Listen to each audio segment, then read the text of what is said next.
This forum is organized in collaboration with the Department of Environmental Studies at Ashoka and with the Department of Sociology at Johns Hopkins University.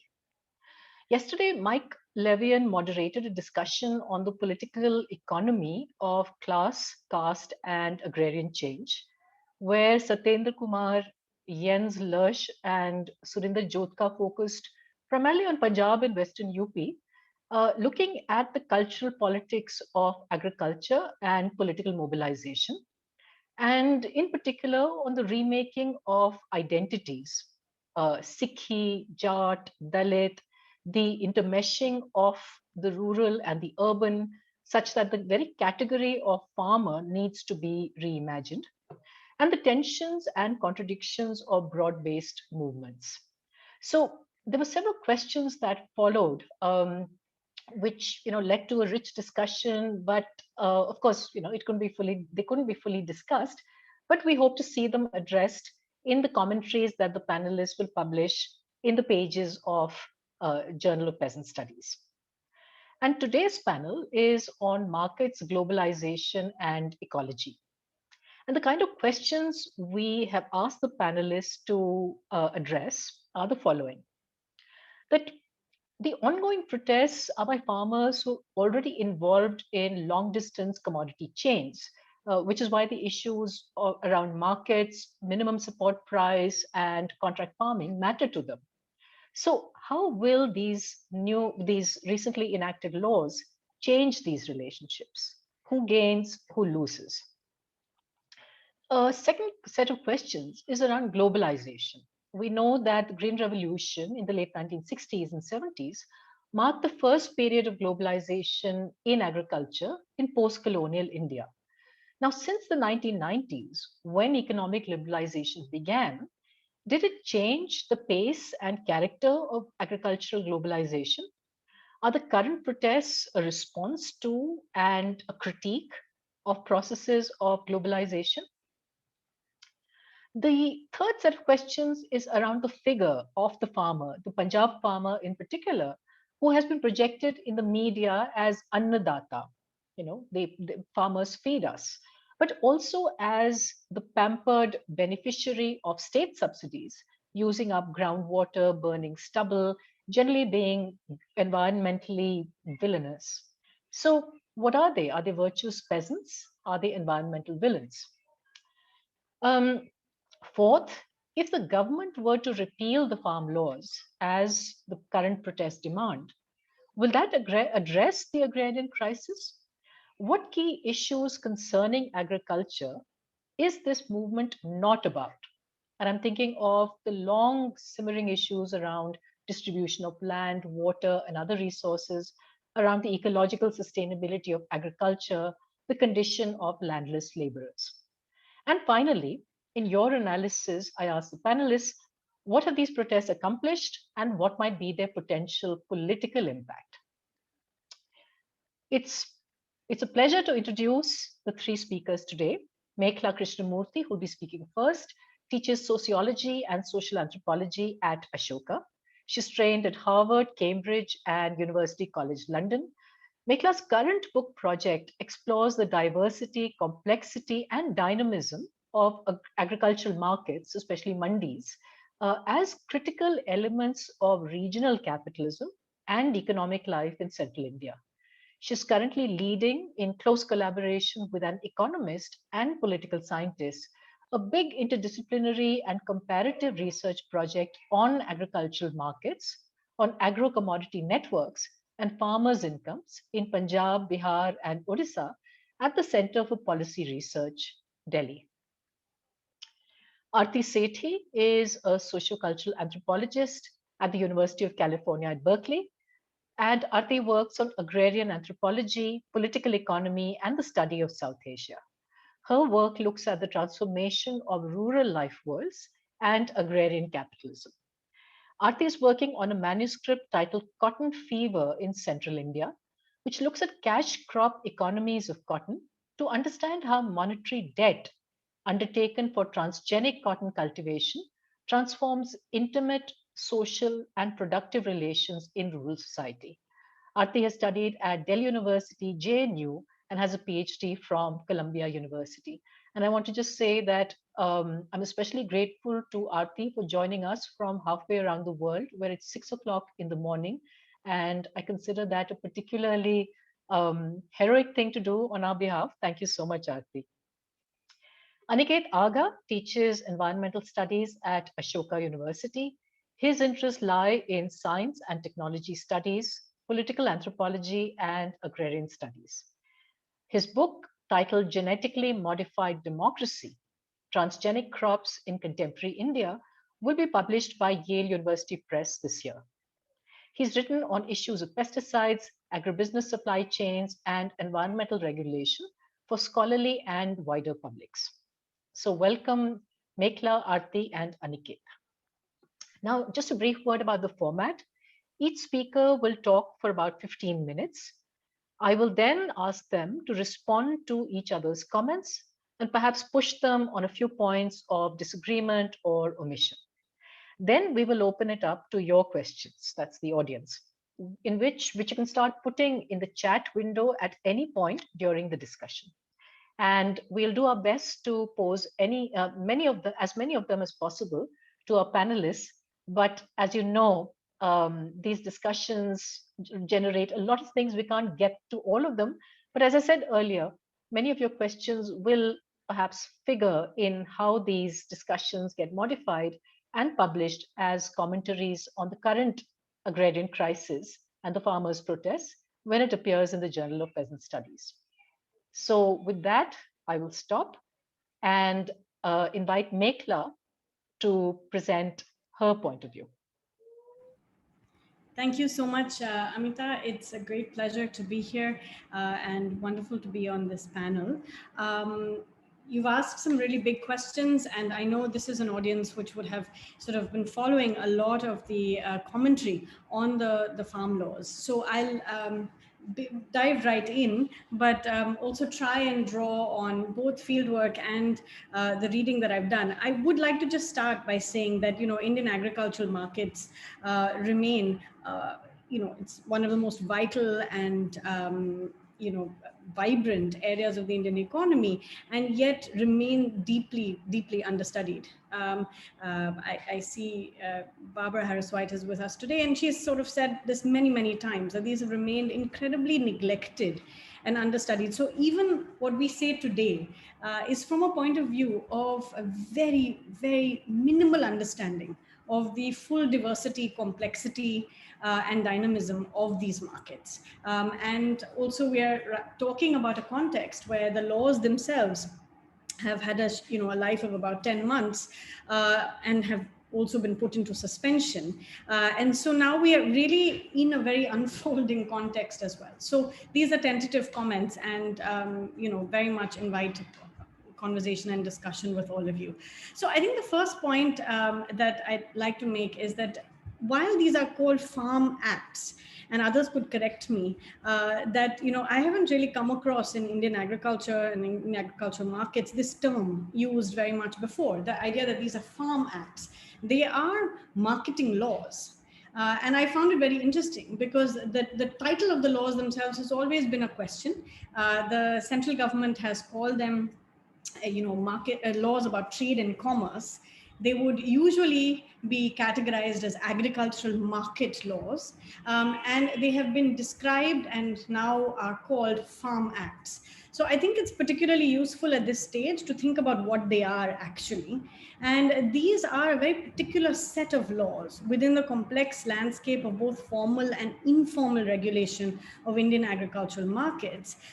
These particular acts, particularly the two on contract farming and the Farm Produce Trade and Commerce Act, often now just called the FPTC Act or the Mandi Bypass Act, really front and center agricultural marketing laws. And it's worth here thinking about the history and prehistory of these laws. Over the last several months, many people have pointed out that they have a colonial history, people on both sides, those who think that these laws require more scrutiny and those who think that they should be done away with because they are part of a colonial mindset, have both cited the fact that properly regulated agricultural markets found mention in the Royal Commission on Agriculture, the Berar Cotton and Grain Markets Act of 1897 and the Bombay Cotton Markets Act of 1927, both mentioned in the Royal Commission on Agriculture on these. And then in post-colonial India, sort of became part of what are now called in shorthand Agricultural Produce Marketing Committee Acts, or APMC Acts, and which have found mention from the 5-year plan onward. And really in the 1950s, the Odisha, for example, put their act in place in the 1950s, but through the 1950s, 60s, and 70s, these acts were rolled out in different states. So I would want to point out two things here that I think are very important for us to keep in mind. The first is the prehistory of this, and up until this very moment, these laws which deal with the first transaction, which is known as agricultural marketing, or the first sale of produce by a farmer, have always been thought of as state acts, initially provincial and then as state acts. So this is the first time in Indian legislative history that we have central laws, central acts that actually legislate or try to discipline the first transaction. The second key element, and we can discuss later, the process by which that has been brought about. The second key point that needs to be mentioned is that they're quite a significant departure, the new acts, from the original principles of agricultural marketing legislation. The idea of these particular APMC acts were that they were to be producerist legislations. They were supposed to protect the terms of exchange of producers, particularly when it came to price discovery, to weight standardization of weighment practices, vigilance over weighment, and full and complete settlement of payment. And they were also put in place dispute resolution mechanisms by putting in place physical market yards and designated market areas where you regulated transactions. It's worth pointing out that except in some places for a short period of time, these laws never really restricted farmers. They functioned by restricting or by legislating traders and requiring that large traders take licenses, and so that legal trade would happen within these market yards. And so the idea there was that you would legislate traders, and farmers would bring their produce to properly regulated public market yards. The second key point here is that they were always, from the inception, very complex balancing acts. They were producerist legislations, but they also had inbuilt in them the idea that they had to encourage competition, which meant encouraging multiple buyers, including, as things developed over time, the state as a buyer. Because they were agricultural marketing acts, and this belongs to a long history of revenue generation from agriculture, there was a component always of revenue generation for the state. So there were always, from the inception, multiple competing roles for the state built into these acts. So I think that's the first point. The new acts are major departures in two senses. I already mentioned the fact that they are central acts, and these were always state acts, and agricultural marketing was seen as a state subject. And the constitutional validity of the acts is still to be taken up by the Supreme Court. But the second major departure is on principle. So the new central laws, and others have pointed this out, in a great amount of detail, are remarkable because they take a different approach to agricultural market regulation. They assume that rather than thinking about these as naturally monopolistic markets where you have a very large number of small buyers and you need physical market yards with properly regulated public regulation, they opt for deregulation. And the argument here is that actually these markets should be opened up so that farmers can have multiple channels to trade in. But unlike mandis, and even unlike some of the reforms that have brought out, where you still regulate large buyers, these acts have taken an approach which is about deregulation. So all you need is a PAN card.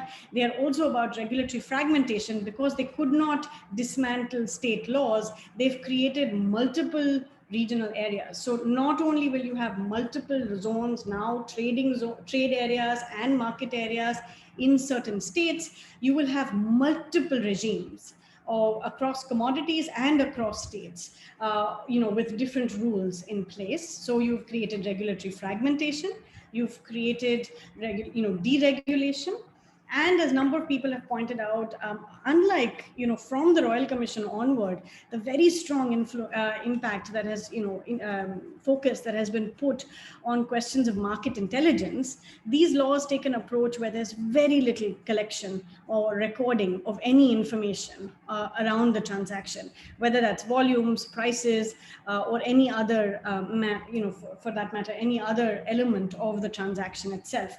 So I think the three major changes is deregulation, fragmentation, regulatory fragmentation, and invisibilization of trade. And these are three major departures. So I think it's important for people not only to think about them as, in terms of challenging federalism, but they also challenge the first principles of regulation, or at least those principles which have existed for a long time in India. So now let's just move to the realities, and that was the second question, which is what really changes, in the questions Amita posed.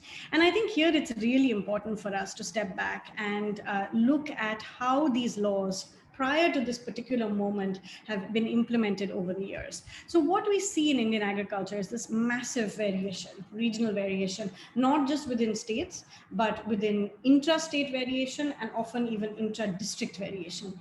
In the district where I did a lot of my early field work in Harda in Madhya Pradesh, the three blocks had a completely different equations in terms of the quality of regulation, the way the mandi system worked, the commodities that came under regulation. So, there's quite a lot of intra-district variation as well in how these markets work. But even at the state level, there has been very uneven implementation of marketing acts and the development of APMC mandis. And we can see this in waves of literature that have looked at different states across India. In some areas, like in Bihar and other, you will see complex markets, but there's no formal state regulation. In others, like in our research in Odisha, you will see market committees in existence, but the real markets, the actual markets, actually operate elsewhere, often in close proximity right outside the formally regulated market yard, which is empty. And third, you will see in many states like, Madhya Pradesh, in Maharashtra, in Karnataka, in parts of AP and Telangana, certainly in Haryana and Punjab, functional, active, highly politicized APMC mandis. And these are the ones that have really become the villains, right? That the functional, active, highly politicized mandis, which have often been controlled by various trader interests, and have, there is little doubt, restricted competition at various points, and put in place fairly unfriendly practices when you think about it from the point of farmers, and also exploitative practices. But what we have found across the board is, even though that they have been poorly implemented and where they exist highly politicized, the presence of a mandi in that sense has actually changed the dynamics of marketing outside. So I think this is certainly what we've seen, is that they function, even though they are not, have many, many flaws, as benchmarks. They are usually the sites that corporations that buy, or any other trading channel that exists there, peg their prices to. So if there is an active mandi, you will see that the mandi price is the one that is the prevailing price. In places like Harda, I've noted over the years, from decade to decade, changing political balance outside the mandi as farmers get more empowered, also see changes in the mandi. And unlike private channels, both public and private procurement channels, which are seasonal and often, include only certain commodities, you see, substantial changes. So I see Mike has told me that I have only 2 minutes left, and I've spent all my time talking about the prehistory. So let me just, give you a sense of these dynamics, and just show you a few slides to just show you what something like paddy looks like in Bihar. This is recent research that Amita mentioned that I've done with my colleague Krishnamurthy Chatterjee and Devesh Kapoor and Marshall Bhutan and a wonderful team of field researchers. But this is a paddy commodity network in Bihar. This is Balasore in Odisha. same commodity. This is paddy. This is Hoshiarpur in Punjab. And this is Koraput in Odisha and Sambalpur in Odisha, right? And these are the same commodities. So you really see very, very dramatic variations when it comes to, the flow of commodities and the reality of this. So I like to end with, two key points, that Punjab and Haryana are farmers, are states where both the MSP and the mandi come together in a very specific relationship. And this is very particular to these two states. In other states, you may see MSP procurement happening outside mandis. And at another point, I'd be happy to talk about the changing regional dynamic of procurement itself. So this is, the other side that I wanted to mention. I don't want to take up much time, but I will end with just talking about what I would like to really structure this discussion about, which is that over the years, our research has shown us that, firstly, markets in India adapt to the structural conditions and relations of production and consumption. And these are, there's a specific relationship with scale, with commodity specificity, and interlinkages between production, consumption, production, exchange, processing, distribution, and consumption. So these are very, very complex interlinkages. Secondly, that regulation does not substitute for public investment and the state's role in developing market systems. The third is that these are high volume, low margin businesses. And, market efficiency, as much as people have really talked about that as the fundamental problem, it's not the problem. Intermediaries play vital roles in these systems, multiple vital roles. In fact, work of Amy Cohen and others have talked, when you talk to private corporations and capital, they'll often tell you that these markets are hyper competitive rather than telling them that they are, extremely uncompetitive and inefficient.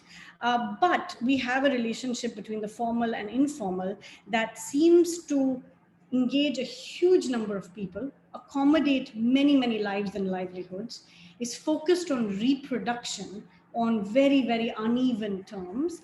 And so you see actually limited accumulation, and accumulation concentrated in market power, concentrated in certain areas. So the assumption that, imperfect or even deregulation would solve this problem is something that is, I think we have to really question.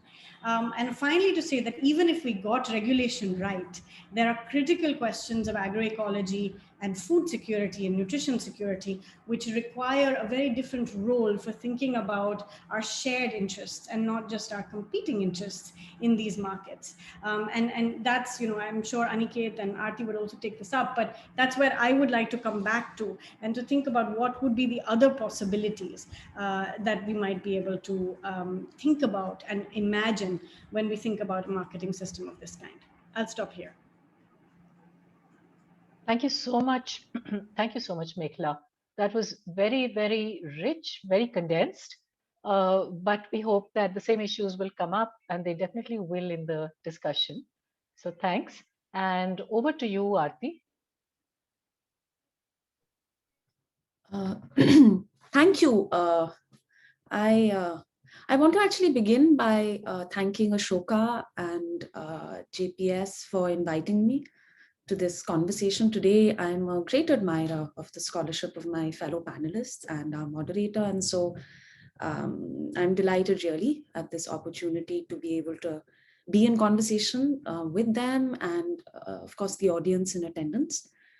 I would also like to, acknowledge the broader circumstances of today's discussion and thank Ashoka for its commitment to the public mandate of the critical humanities and the social sciences at this time.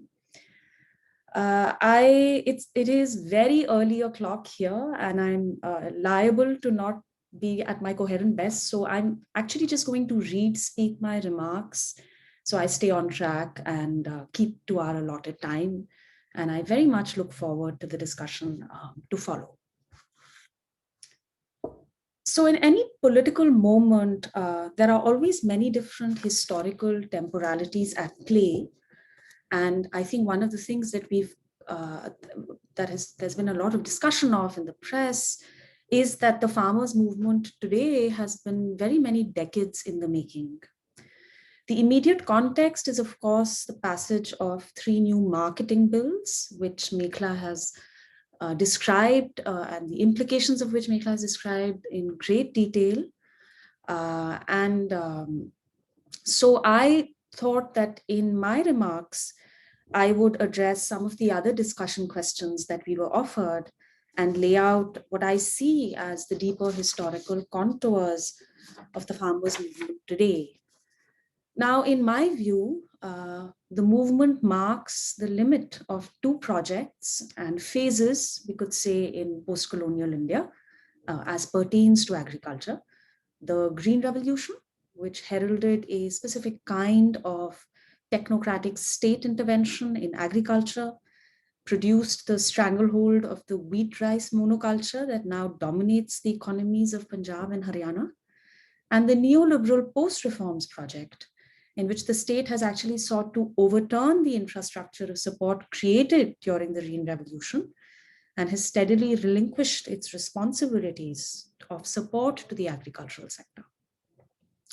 Now, there's a lot of work that scholars have done, which unpacks the Green Revolution as a technocratic solution to a political problem. There were alternative routes that could have been taken, focused on land reforms and agrodiversity and so on. Regardless, the Green Revolution produced a model of high input use driven agriculture, leading to a manifold increase in the production of wheat and rice, to sustain which you then had the state regulated mandis and the minimum support price mechanism. India is a huge country with a very diverse agroecological environments, and so it doesn't really make sense to talk of a singular Indian farmer. One of the accusations leveled against the movement is that only the farmers of Punjab and Haryana are opposing the passage of these bills. Now, the majority of protesting agriculturalists are certainly from Punjab and Haryana, which are the major wheat and rice growing states, and it is primarily these crops that are procured under the MSP. But we've seen actually that agriculturalists from across the country have walked to Delhi to be in solidarity with farmers at Singroor and Tikri. And I think the reason is because the movement is drawing attention to a much broader crisis with post-reforms commercial agriculture across the country. In 1991, the state enacted a series of policies that suddenly vastly increased the risks attendant on smallholder farming. Some of these, for instance, rollbacks were the slashing of subsidies on fertilizers, the raising of interest rates on institutional credit, the withdrawal of state extension schemes, the opening of the seed market to private players, and the progressive irrelevance of the seed corporations of India. I'm sure Aniket will talk about some of this. Frequent upward revisions of the prices of diesel, electricity, and petrol, making machine labor more expensive, and the decline of state-regulated mandis across the country. Now, all of this has resulted in a staggering rise in the input costs of cultivation without a concomitant rise in the prices of agricultural commodities. And in fact, in some years, the crash of the prices of agricultural commodities.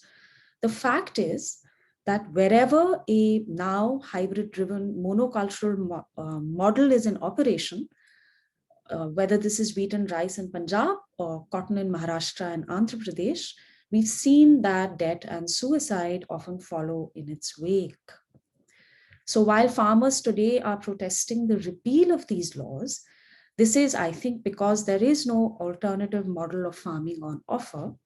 State procurement and the MSP were offered as incentives for the overproduction of the Green Revolution, but repealing these laws is not going to address the agrarian crisis.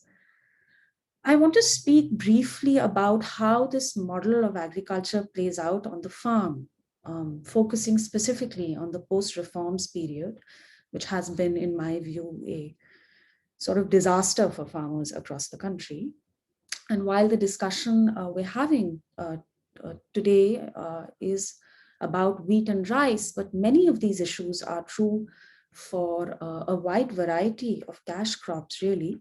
So I'd like to take cotton as an example, since it's the production economies of cotton that I'm more familiar with. Almost 90% of many crops available in the market today are hybrids, and hybrid seeds produce much higher yields than conventional straight line varieties, but they are very expensive crops to grow, and the input costs escalate very quickly with hybrid cultivation. The seeds are expensive, and they are also very hungry plants. They are bred for something called fertilizer responsiveness, and they need the continuous feeding of agrochemicals. And this produces its own problems. So fertilizers feed all the plants in a field, including weeds. Nutrient-rich soils encourage plant parasites like nematodes, and this results in increasing outlays on weedicides and herbicides. So in the case of cotton, hybrids stay in the field for much longer than a variety, which means a plant is continuously fruiting and bolling, which attracts insects. And so then they require higher and higher doses of pesticides. Hybrids are thirsty plants, which means they deplete the water table, as has happened in Punjab, and they fail in regions which are rain-fed, such as we see in Vidarbha. And they also result eventually, and this is work that the anthropologists Glenn Stone and Andrew Flax have shown, in a sort of de-skilling of agricultural knowledge, because a cultivator can't really experiment with seeds year to year or know anything about the parent plants that have created this hybrid. The specific consequences of the introduction and the move to hybrids in the last 20 years will obviously differ from region to region and crop to crop, but it's the broad model that I'm pointing to here, in which the costs of cultivation have skyrocketed. Hybrid cultivation has locked farmers into what I actually call cash cropping without cash, where farmers are engaged in commercial production, but without the financial resources to do so. And there have also been unforeseen ecological consequences of certain policy decisions, such as the much discussed fertilizer subsidies.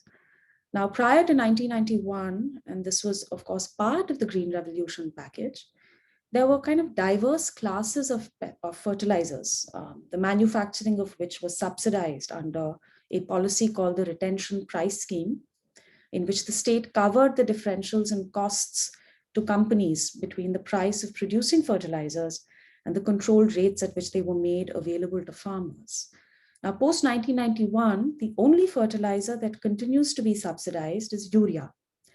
And urea costs now about a fifth of what the other fertilizer mixes cost. So then what happened and what we've seen is a distorted pattern of fertilizer use. The consequences of this were explained to me by crop scientists, Prabhakar Rao. Urea is highly volatile and very soluble. And so we see that this excessive use of urea has resulted in the radical depletion of the fertility of the soil and the poisoning of water bodies. The plain facts are that in a country of smallholder agriculturalists, this model is simply not sustainable. And I want to draw attention to the fact that there is nothing natural about the situation in which farmers find themselves today. Agriculture has been rendered unproductive as a result of policy decisions that have made smallholder cultivation a sort of impossible occupation. And now that agriculture has been damned as an unproductive sector, even though it sustains or does not sustain, as the case may be, 70% of the population of the country, the solution that we're then presented with is the inevitable decimation of agriculture as household peasant production and the entry of big businesses, which the ideology seems to be to dispossess farmers and turn them into workers at minimum wage on factory farms.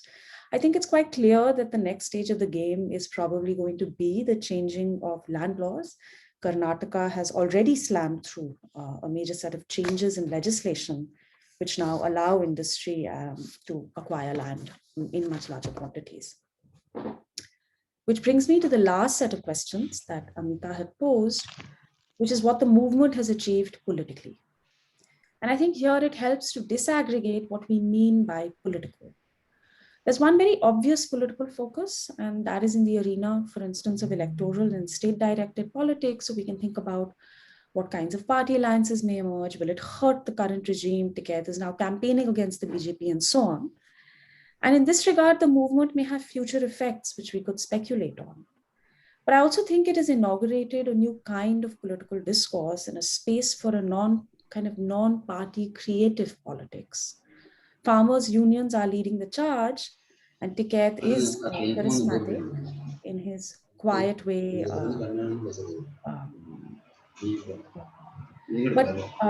Please put your mic on mute. But more interesting to me are actually young youth leaders who don't have a conventional political background like Lakha Sidhana. I mean, there's a sort of lore around Lakha. He's often referred to in the press as the gangster turned farmers leader, and he represents a young voice for a new generation. This movement is very much off its moment, so to speak. So there's a kind of big conversation between online and offline, we could say, organizing. So whether the movement sustains or doesn't, and whether the laws are repealed or not, I think it has already achieved something very significant politically simply by its existence, which is in bringing the question of agrarian life, on which the mass majority of the population of India depends, back onto the national consciousness. The movement is opening a space, I think, in which the neoliberal compact between state capital and elites is being questioned. There's a peculiar paradox that sort of dogs the valorization of the Indian farmer as annadata. On the one hand, politicians never tire of hailing the Indian farmer as the backbone of the country. On the other hand, the entire model of economic growth is predicated on the extinction of the farmer. And there exists a kind of remarkable agreement within the elite and the political class on the virtues of trickle-down economics, which is why we see that instead of putting money into the hands of rural people, demand will apparently be stimulated in the post-COVID world by ever larger tax breaks to corporates. Even those sections of the liberal elite who may find the Modi government's authoritarianism reprehensible are happily agreed on the absolute necessity of state divestment without social protections. Throughout the post-reforms period, the share of agriculture in the GDP has steadily declined. And this is the argument for the sector's unproductivity. But the move away from agriculture as a source of value is seen as the biggest achievement of the reforms agenda. However, if we trace the major sources of value that occasioned this shift away from the agricultural sector, growth has occurred and well-paying jobs have been created primarily in technology, media, finance, aviation, and telecom. Now, since India has never prioritized mass primary education, the vast majority of the population has never made it past the gate. So what essentially has happened is that the economy reoriented itself towards the skills of a small proportion of people that could, through inherited intergenerational class and caste capital, enter these new globalized sectors. So on the one hand, the elite love comparing India and China with the conclusion that India has too much democracy. And if only we had a good, strong dose of authoritarianism, which we are getting now, we would overtake China. Now, the fact is that China invested in primary education, health, and built a humongous manufacturing sector.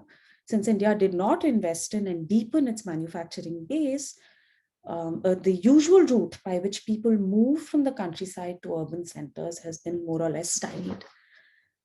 Instead, what we've landed up with is a perverse economic structure in which 74% of national wealth is owned by 10% of the population, and 90% of the working population works in the informal sector. The economist Devinder Sharma, who's been writing extensively in the press on these issues, calls them agricultural refugees, people who migrate to cities to serve this 10% as domestic workers, courier and delivery agents, guards, and so on. The deteriorating quality of life for most people is, I think, why 250 million workers went on general strike in support of this movement, and why working class people have joined in huge numbers. The farmers of Punjab today are demanding a life of dignity as agriculturalists. There's something obscene about an economic model in which the self-chosen deaths of 250,000 people have been normalized as the price of this growth. I imagine the national mood would be far from sanguine if 250,000 bankers were to commit suicide in 20 years. So I see the farmers' movement as a kind of true moment of praxis.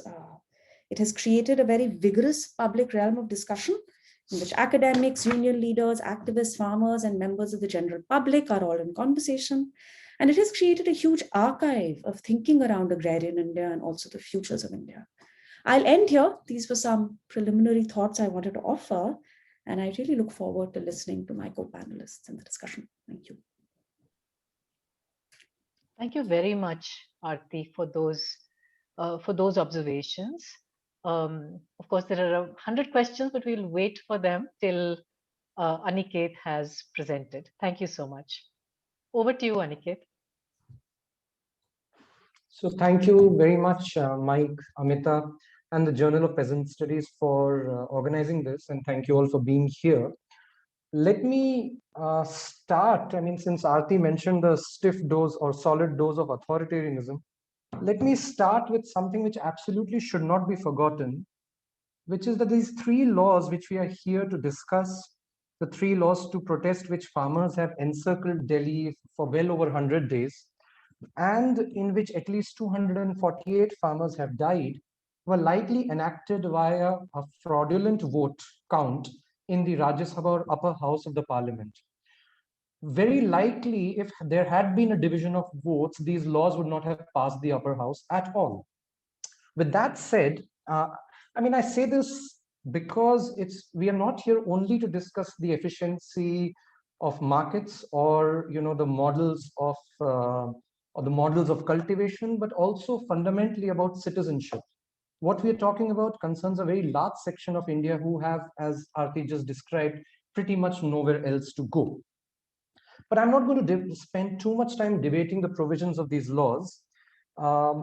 Which is what I will do is to provide a political ecological reading of the Green Revolution and why that model and its fundamentally flawed paradigm of productivity leads to the agrarian crisis. And once we diagnose the structural factors underlying the crisis, it becomes clear. It becomes clear both why farmers are agitating against the three laws and why the status quo is equally untenable. And the reason why we have to talk about the Green Revolution is that it is with this program that productivity becomes the reigning paradigm for agricultural research and food policies. And it is the productivity paradigm that undergirds the agrarian crisis. I'm going to be very schematic here. But the Green Revolution was first and foremost a political choice exercised by the Indian government led then by Indira Gandhi and the American government of that time. The imperative was to avert a crisis of hunger across the country. But was there a looming crisis of hunger across the country? Even about 6 decades hence, we really don't have definitive answers to this rather foundational question. But fresh studies do argue that there was not an overall scarcity of food in India. Americans were basing their estimates of food shortage in terms of wheat and rice alone. They were not thinking of millets, oilseeds, legumes, pulses, meats, uncultivated forest foods, things that low-income Indians actually ate. In any case, under the auspices of the Green Revolution, the following package was devised to augment wheat and rice production. First, short stature, high-yielding, so-called high-yielding varieties of exotic, genetically narrow rice and wheat. Second, subsidized irrigation and fertilizers. Third, public state-funded extension to help farmers adopt the package. Fourth, state procurement at mandis, and which is where the origin of the minimum support price lies. And finally, large investment in small areas. Originally rolled out only in these handful of districts in the country. Originally, this package was rolled out only in these handful of districts. This map is from Franz and Frankel's book. On the Indian side, the government was limited by scarce resources, which brings me to the first sleight of hand by the Green Revolution advocates. This package was very expensive, and yet it was supposedly highly productive and efficient. The package required irrigation infrastructure, canals in Punjab subsidized groundwater in Western UP. It required fertilizer imports. Then there was investment in storage godowns and supply chains to transport grains from these limited areas to the wider country. Then the investment in agricultural extension, cheap credit, etc. Intuitively too, feeding rice and wheat to many parts across the country from a few districts by channeling and pumping out enormous quantities of water, fertilizers, and subsidies, whatever else this might be, it cannot be called efficient or even productive. Except that the so-called fathers of the Green Revolution, Norman Borlaug, M.S. Swaminathan, were calculating efficiency in terms that make no ecological sense. That is, tons per acre or tons per hectare. Now, tons per hectare is not a measure of efficiency at all. Efficiency is always output per unit input. So if the productivity of the package was to be measured, it had to be kilocalories of food produced divided by kilocalories of all inputs, including not just land, but also fertilizers, water, labor, diesel, soil fertility, etc. So here is the erroneous foundation of the productivity paradigm that is inaugurated by the Green Revolution and which has completely captured public agricultural research, as Rajeshwari Rena has shown. This sleight of hand becomes even more evident when we scrutinize the so-called high-yielding varieties or HYVs, or sometimes called miracle seeds.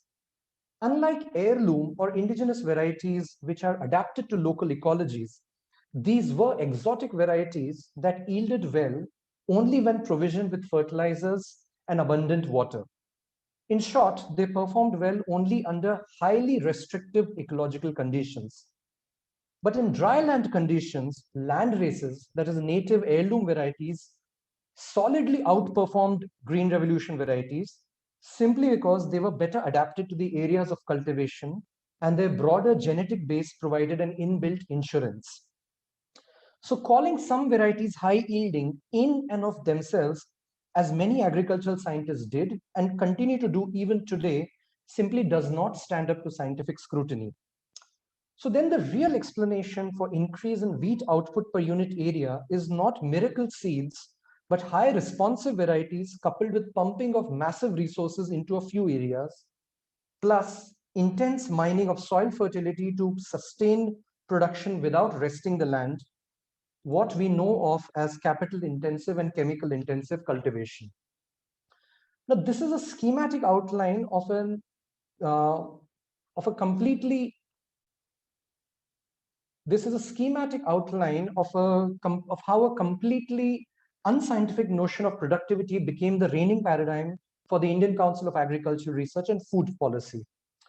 Consequently, we got an agriculture that required mega inputs and food that was divorced from culture, medicinal, and customary routines. I say food, but really the system was geared to a few cereals, ignoring millets, pulses, vegetables, meats. Once again, the things that most low incomes would actually eat.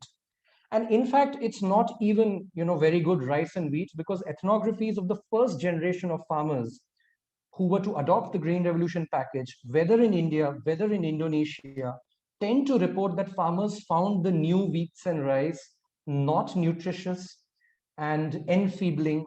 So for instance, Akhil Gupta's ethnography, the 1998 one, notes how farmers reported that they had to eat more often. So it's not even rice and wheat in what farmers then understood the term. So let me pull up this slide again. If you start from here, much of the agrarian crisis follows logically. Under this model, landowners had every incentive to, one, bring their lands under rice and wheat. In fact, as I said, much of the bumper productions came from increase in area under rice and wheat. This also means that surplus rice and wheat came at the expense of more resilient and nutritious pulses and millets. B, pump groundwater, apply fertilizers, which Aarti has already mentioned, I don't need to spell out how rapidly this routine will deplete the soil. In terms of political economy, this model spurs the transformation of feudal obligations into cash payments, as many, including Surinder Jotka, A.R. Vasavi, have demonstrated. So landowners will replace tenant farmers and landless laborers. Given graded inequality, this will effectively mean that landless and land poor castes will get squeezed, while the power of the land owning castes will go up. Those who did not own land but had customary claims on the produce, such as the artisanal and service castes, lost out too. One aspect that has not received as much attention is the collapse of farmers' knowledge and cultural skills. The de-skilling, has been happening for a while. By which I mean, by farmers' knowledge and cultural skills, I mean the inventive, creative skills and know-how of cultivating in a dynamic, unpredictable environment. Biodiversity is not just seeds or germplasm in cold storage. When we say farmers planted an array of crops and varieties, we are also implying that they knew how to do so, that they knew that each variety implies the know-how of farming and the know-how of its medicinal, culinary, ritual, nutritional significance, and the know-how of saving seeds and keeping lines relatively pure. Now, all of this was severely disrupted with the infusion of the Green Revolution and made farmers critically reliant on external sources for inputs and technical know-how, and critically dependent on support prices. So the critical flaw in this model, once again, is mistaking a capital-intensive model for an efficient model. The other important thing to remember, which follows as a corollary, is that this model will only work for farmers so long as the government guarantees procurement at remunerative prices. Otherwise, bumper productions generally lead to plummeting prices. But the government spoke and continues to speak as if productivity is good for farmers in and of itself. It is not. It cannot be. By the 1980s, even in the limited geography, this package became fiscally onerous, and the government came under intense pressure to dismantle it as part of deregulation and liberalization. So as public extension, cheap credit, subsidized inputs, and public procurement began to stagnate, farmers began to feel the crippling pressures of price declines and volatility. And farmers were forced to start relying on private companies or informal sources for credit, seeds, chemicals, know-how, etc. So we can connect this quite easily to the problem of unremunerated prices and debt exposure. And this, in a nutshell, is how we get to the agrarian crisis. The crisis of debt, unremunerated prices, biodiversity loss, depleted soils, chemicalized farming, low groundwater tables, loss of a sense of cultural well-being and dignity, farm suicides, most intensely in the Green Revolution areas. And you don't even have to take my word for it. Here is what even a celebratory account of the Green Revolution published in Science had to concede. The end result is that virtually all consumers in the world have benefited from lower food prices. Many farm families also benefited, most clearly those whose productivity rose more than prices fell, but also those who produce much of their own food. But some farmers and farm workers experienced real losses from the Green Revolution. That is, those who did not receive the productivity gains of the Green Revolution, but who nonetheless experienced price declines, have suffered actual losses of income. Roundabout way of saying that productivity is generally not in the interest of farmers unless somebody is guaranteeing remunerative prices. The authors, of course, did not mention that the vast majority of farmers in India and elsewhere never received the productivity gains, and nor did they get remunerative prices. So really speaking, there cannot be a better indictment from scholarly circles of the Green Revolution than this celebratory account of the Green Revolution. So allow me to then summarize why the productivity paradigm is fundamentally flawed. First, it ignores environmental costs. It increases costs of cultivation while depressing prices. It makes farming unviable, forcing farmers to self-exploit or get out. It worsens the lot of land poor, landless laborers already lower in the caste hierarchy. It skews diets and nutrition as cereals become artificially cheap. That means their environmental and social costs of production get externalized, while more nutritious foods, especially protein sources, become premium. And it erodes farming as a cultural, skilled, knowledgeable practice. In this light, it becomes easy to cut through the clutter and assess the so-called farm reforms. In essence, as Mekhala has already pointed out, the three laws tinker on the marketing side and tinker it in a manner that strengthens the bargaining power of agribusinesses. It leaves the production side completely untouched. In fact, there's not a trace of ecological awareness in the three laws. And the arguments being offered in support of the laws are even more bizarre. For instance, advocates say that the laws are good because Punjab and Haryana farmers need to transition out of rice. Now, as Hartor Singh Bal of the Caravan has recently pointed out, Adani Wilmar, a company well profit from the three laws, recently got a permit to export rice to China. All these companies are eyeing lucrative rice exports to China, and they are hardly going to help Punjab and Haryana farmers transition out of paddy. Why should they? Low prices of grains are as much in their interest as in consumers' interest. More broadly, when even certified organic agriculture has not been able to resolve the problem of ecological degradation and justice for farmers and laborers, how are we even imagining that agribusinesses will make conventional agriculture just and sustainable? Farmers are also being criticized for polluting the air, destroying farm ecologies while demanding minimum support price. Yes, there is a section of farmers which has benefited in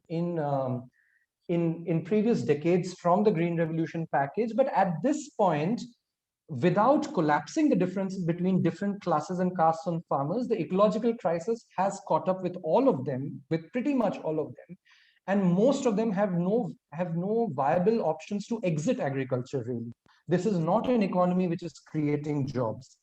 So this becomes tantamount to blaming farmers for doing exactly what the government has asked them to do for 3 or 4 generations. Now, by and large, farmers have lost the biodiversity, access to know-how from the past, and they have become completely dependent on external agencies for knowledge and inputs. And in my mind, it is not fair now to blame them for not being able to see beyond support prices.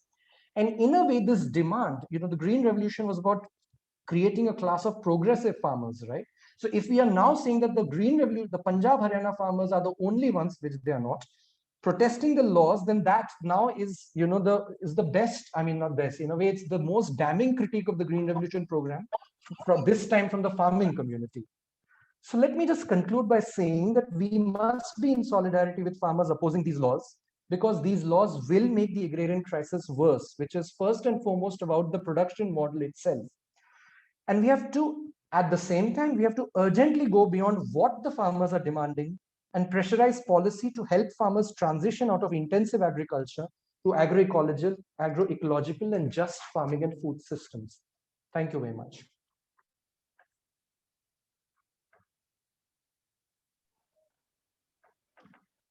Thank you so much, Aniket, for your presentation. Actually, it's lovely the way in which the three presentations sort of dovetail together, because Aniket, you focused on the Green Revolution model, the productivity paradigm, and then Aarti went on to focus much more on the later period since liberalization. And Mekhala drew our attention to the ways in which, at the present moment, we see a centralization of power, a move towards creating so-called choice, but a choice which, in an existing, extremely unequal social, political, economic environment, is likely to actually worsen the situation, even for those farmers who, as Aniket pointed out, are those who have benefited, who are supposed to have benefited the most from the Green Revolution model of agriculture. So there's a lot that you've said, and there's no way in which I can pick up all the points. But let me focus on three sets of themes, which I think have come up in all your work. One is to do with terms of trade. And, as Mekhala pointed out, these are supposed to be farm laws, but these are actually market laws. And the focus on having deregulated markets, markets that are increasingly scattered as well as more opaque, um, puts farmers, especially those who are at the first point of sale, in a particularly vulnerable position, or actually worsens their vulnerabilities. So my question there is that what then do you see in terms of fixing markets? And this is also a question that Aarti and Aniket could perhaps address in terms of what they both spoke about, namely this rising cost of inputs, um, and either stagnant or even falling costs of what farmers produce. Is market withdrawal an option, in the sense that would you advocate that farmers should try and just be more self-sufficient? Should we move towards a model of agriculture where farmers are not that dependent on having to, buy expensive fertilizers, pesticides, where they're not quite so dependent on the government for support prices? Because as you've pointed out, the support prices skew crop choice in favor of wheat and rice or something else. So one set of questions that I'd like to hear you talk more about is to do with terms of trade. Second question is about what all of you have eloquently put before us, which is the fact of what, in academia we called the squeeze on reproduction.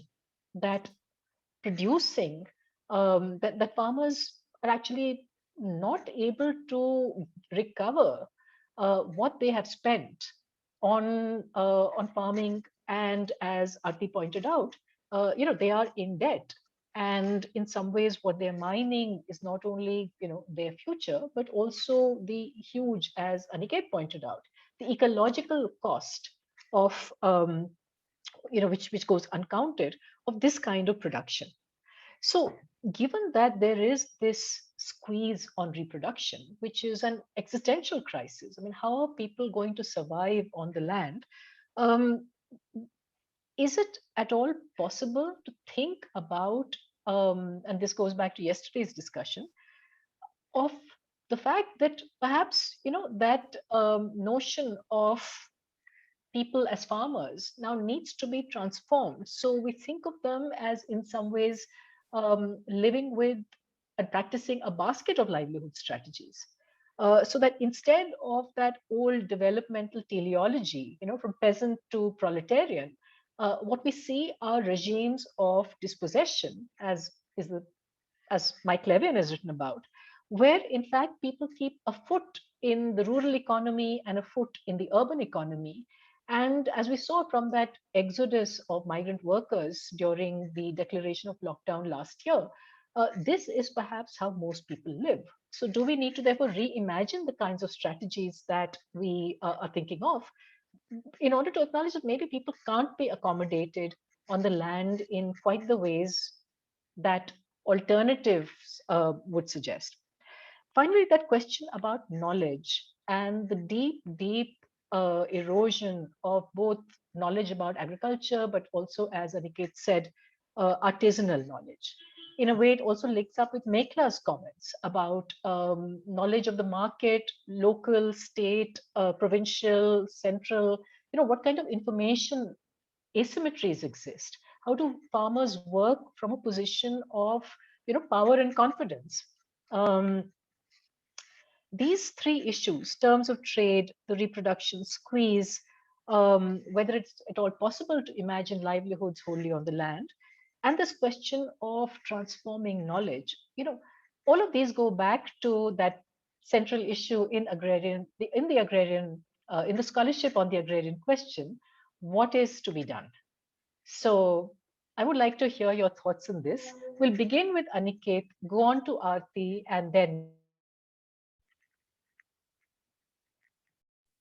Okay. Thank you for these very probing questions. I So about the terms of trade question, I mean, I see that Mitul here has asked a question about groundwater. So let me just share two statistics to make the broader point, right? I mean, many of you may already know this, but if not, India extracts about 25% of groundwater globally. What does that look like? Well, someone did an assessment, some geophysicists did an assessment, and using satellite data, they tried to capture how much groundwater is being extracted in North India, okay, and especially the Green Revolution areas, Punjab, Haryana, Western UP. And they found that between 2002 and 2008, so just 6 years or 7 years, North India extracted groundwater to the extent of 54 kilometer cube per year.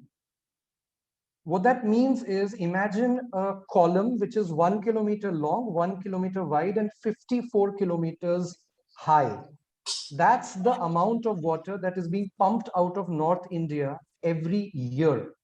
And this is from 2002 to 2008 figures.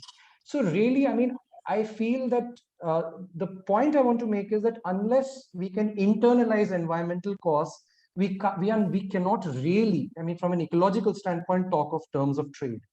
So I would say that, and who can internalize costs? We can't really put values to them. So first, we need more state rather than less state.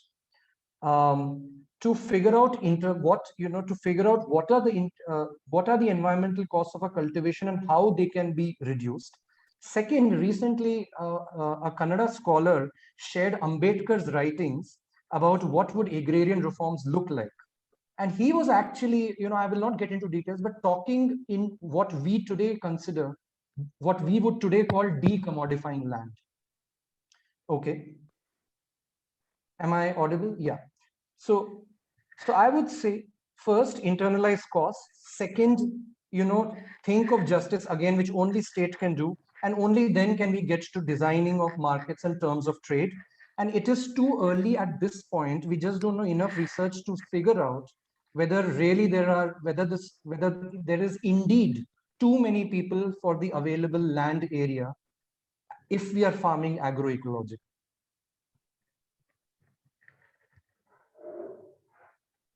I'm done. Okay, thanks, Aniket, for that water question. There are other questions for you, but I'll come back to them later. Aarti? Amita, would you like us to address all of them, or should we address some of them, or how would you like to do it? Just as you like, whatever you'd like to comment on. I'm keeping track of the questions in the chat, and I will ask those of you in the next round. So thank you for these, for these very big questions. I don't think any of us has a set answer, for instance, to what none of us would, I wouldn't have an answer to how we can radically transform agriculture given the current impasse that we're at. And but there are models that were on offer, for instance, cooperative farming, where the costs are shared. I agree with Aniket that what we need is more states, so a greater provision of markets, so that it becomes easier for farmers to transport produce from the farm to a nearby market. There are huge costs involved for smallholders to simply get their produce to a state-regulated mandi.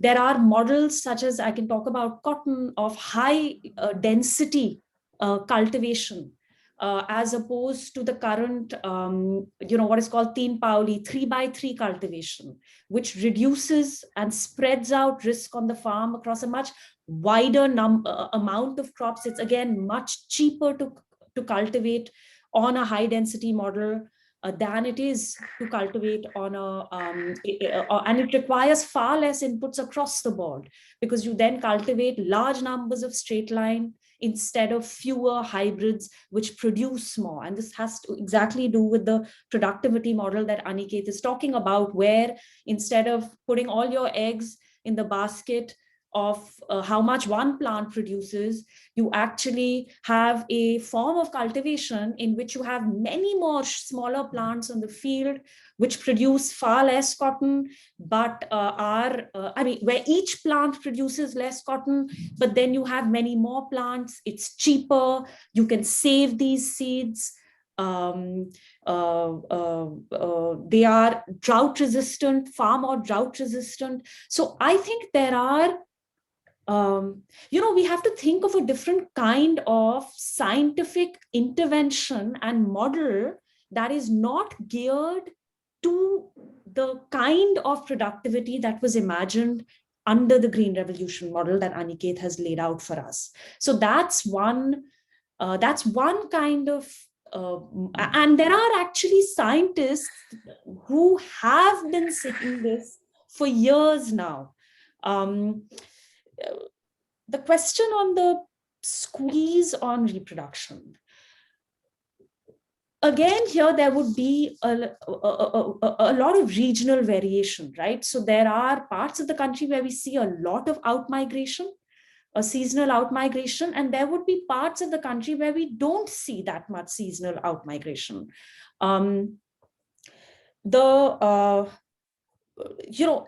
Farmers across the country, especially smallholder farmers, that are certainly doing to depend solely on farming now is almost impossible, especially if you're a smallholder cultivator. And so you've got to you go to the city to do construction work, and then you come back to harvest on the field. And this is exactly what we saw during the recent COVID lockdown and the crisis. How I think that once we actually think of making farming a more sustainable occupation, which comes with dignity, which comes with the ability to actually, for instance, raise a family on the income of farming. The return on farming on, say, cotton is only about 3.5 to 4%. Now, this is a ratio that would be impossible in almost any other kind of occupation we are thinking of. There's this whole discourse of farmers being entrepreneurs. In fact, farming as small commodity production in India they are the most independent producers in the economy, who operate on some of the smallest margins of production. So in general, again, this is something that Aniket has mentioned, I think we really need to not think of farming as agriculture Inc. If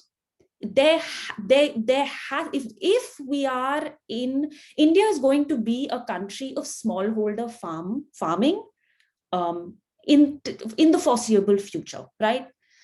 How do we creatively think of what a smallholder driven paradigm of agriculture can look like? I think this is where the conversation has to be. And it is not as though we have not thought about these things. I mean, the 5 volumes of the MS Swaminathan report have thought about this question, which no government so far has implemented any of the recommendations. And I think this is also then which addresses this question of the knowledge paradigm, where once you begin again to see farming as a viable occupation, then you again have, there was a whole public scientific infrastructure that was actually created.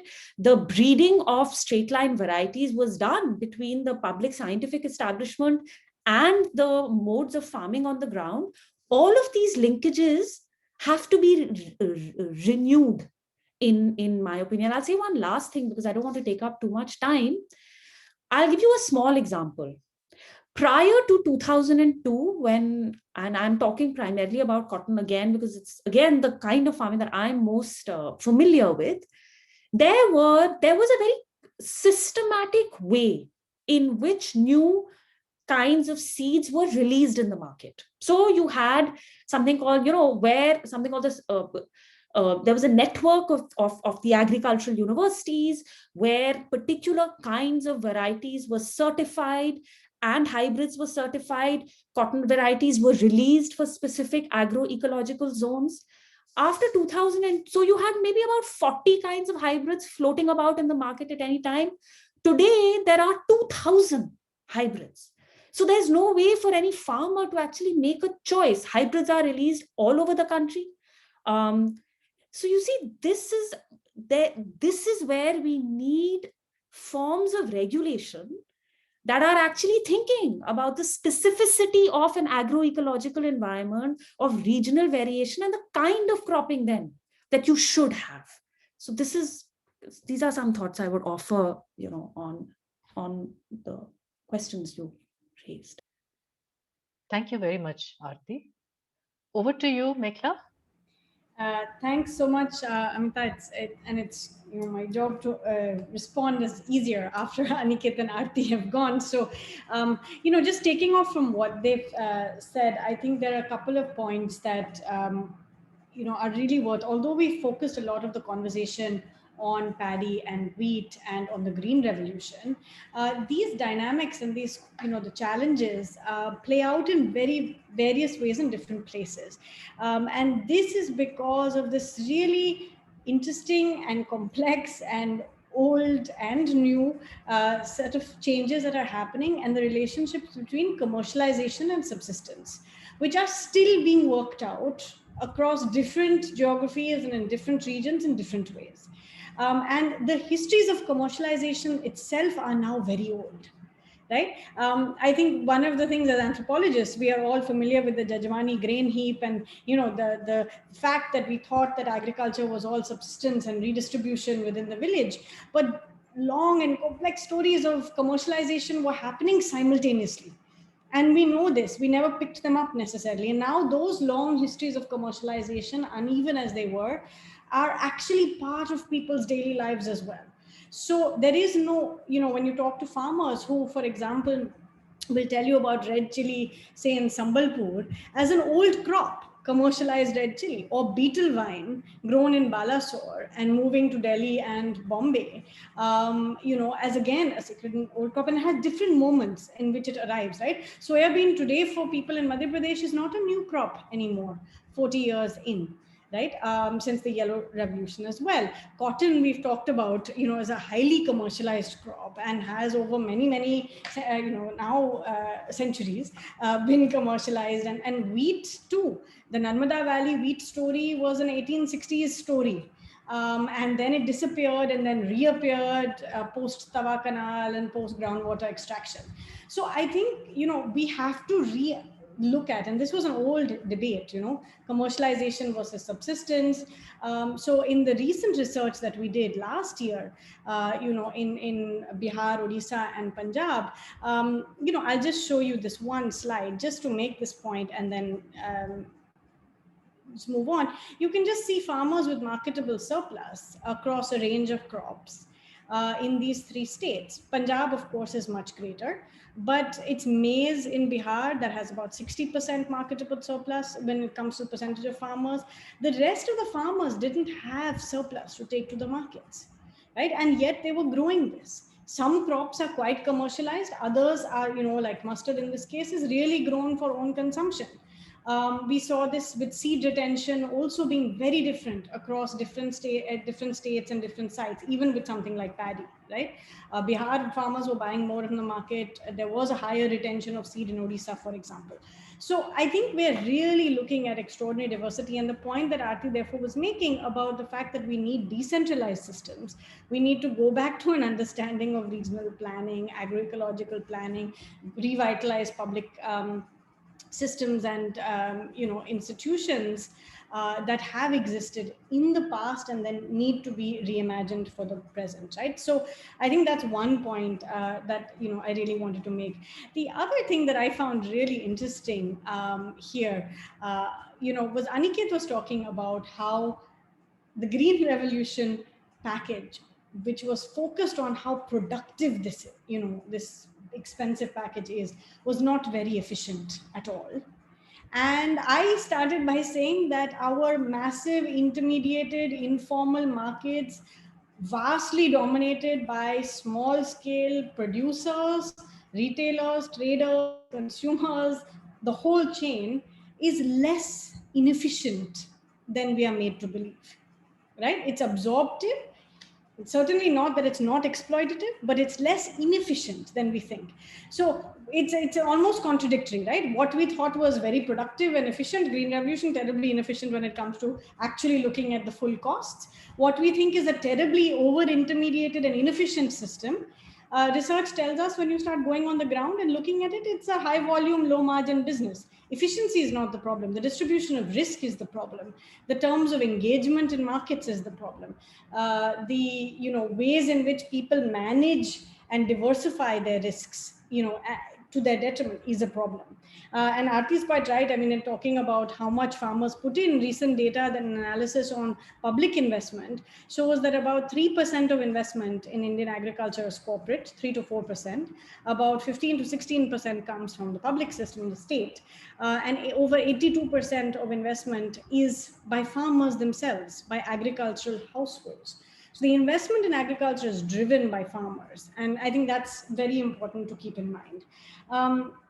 So, I did want to point out that these histories of commercialization do make it quite difficult to think about, agroecological models as well. And that's why actually, local solutions and, the revitalization of public institutions of agricultural science and agricultural planning are so important. Because, we see in, for example, in Balasore, not only did you see paddy in some place, all over the place, then you saw beetle vine in some areas, but you also saw, and Seema has asked this question, you also saw farmers increasingly doing a paddy and prawn cultivation system, and that was exporting prawn, right? I've just come, from a really interesting visit to Mekhala, and what you're seeing there, again, very interestingly, is some parts of, the Garo Hills and other things with beetle and aracanut plantations, right? So these are all commercial crops. They are cash crops, they're commercial crops with very different terms of engagement, and farmers are doing both in different places. Turmeric, again, again, partially commercialized, partly this. In Koraput, you saw many crops being grown for home consumption. At the same time, you see ginger, which is a heavily commercialized crop, even in these areas. And traders are coming from Andhra and Karnataka and other local, other neighboring states to participate. So this idea that long distance trade is actually happening in Punjab and Haryana is actually quite misleading. What you have in Punjab and Haryana is short chains.